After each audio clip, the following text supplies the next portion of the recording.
Vous avez sûrement déjà entendu dire que le Sydney Opera House a dépassé son budget de 1400%. Le vrai chiffre, c'est x 14. Et honnêtement, la vraie histoire derrière ce chiffre est encore plus instructive pour un chef de projet que le pourcentage lui-même. Aujourd'hui, on fait l'autopsie complète de ce projet et on va voir exactement ce que le PMBOK nous dit sur chacune de ces erreurs.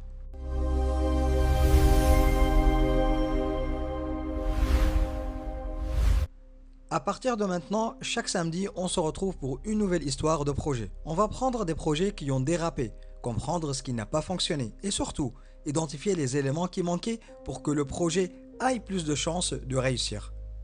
On va suivre l'histoire chronologiquement. Le concours de 1957 qui lance tout, le démarrage précipité du chantier, la crise technique qui a suivi, la rupture politique qui a coûté son poste à l'architecte et enfin, les leçons très concrètes qu'on peut en tirer pour nos propres projets. Tout commence en 1957. L'architecte danois Jørn Utzon remporte un concours international avec un projet visionnaire. Une salle de spectacle coiffée de coquilles blanches et spectaculaires, mais jamais construite à cette échelle auparavant. Mais il y a un problème dès le départ. Personne, pas même Utzon, ne sait encore comment construire ces coquilles. Le design gagnant est une intention artistique magnifique, pas encore une solution technique.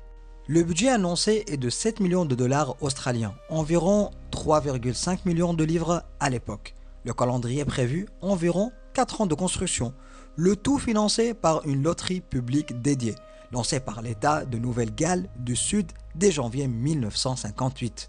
Retenez bien ces deux chiffres de départ, on va les revoir plus tard. Le Premier ministre de l'époque, Joseph Cahill, veut absolument lancer les travaux avant toute opposition politique.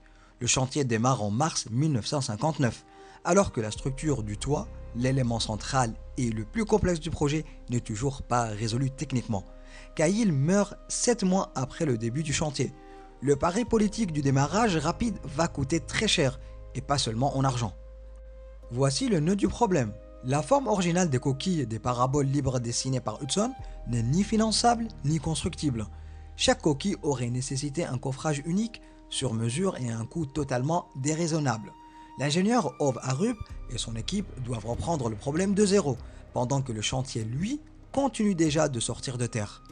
La solution va prendre des années à trouver.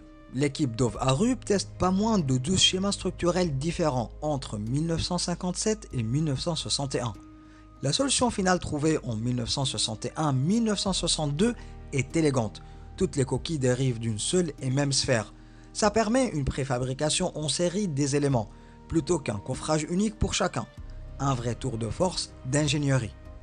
Mais le mal est déjà fait.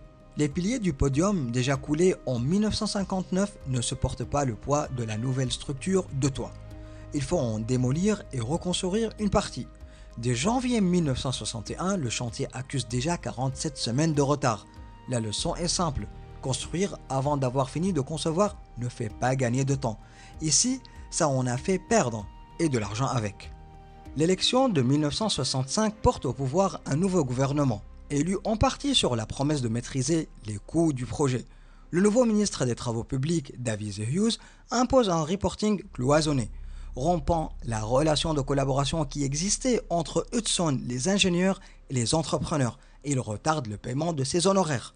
Le 28 février 1966, à bout, Utzon démissionne.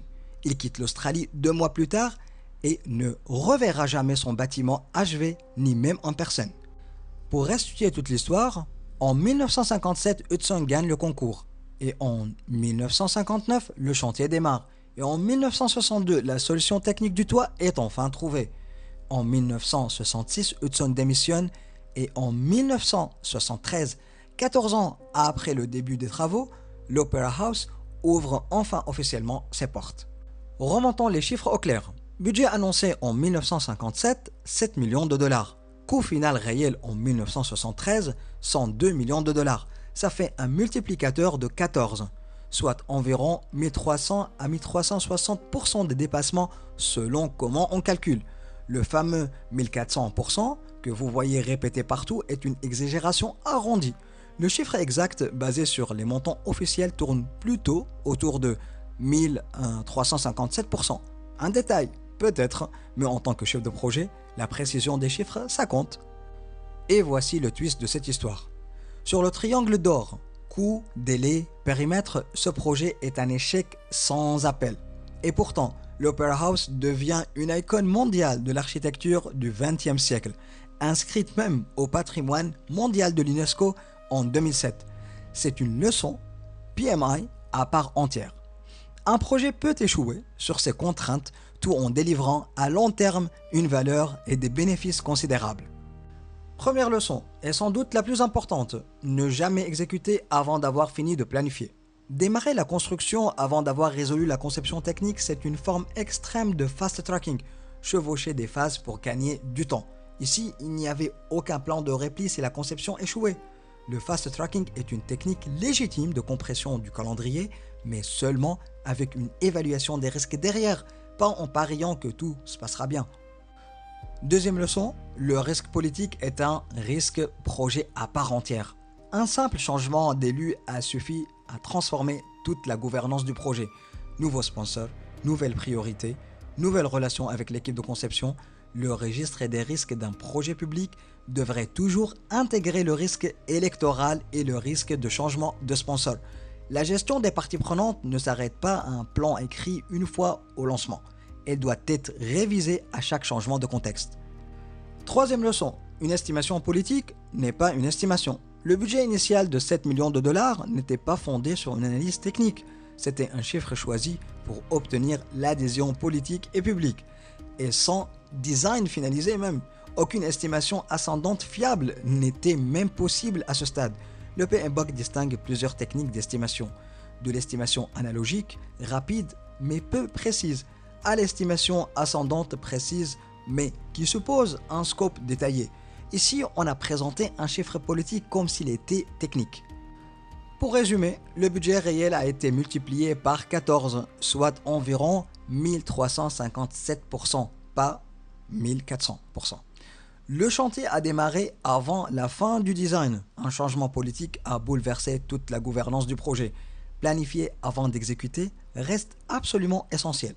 Et un échec sur les contraintes n'est pas forcément un échec de valeur. Quel projet devrait-on autopsier ensuite? Dites-le moi en commentaire. La semaine prochaine, on continue cette série avec un autre grand classique, l'aéroport de Denver et son système de bagages automatisé qui n'a jamais vraiment fonctionné. Abonnez-vous pour ne pas la manquer. À très vite sur Adam Mindset.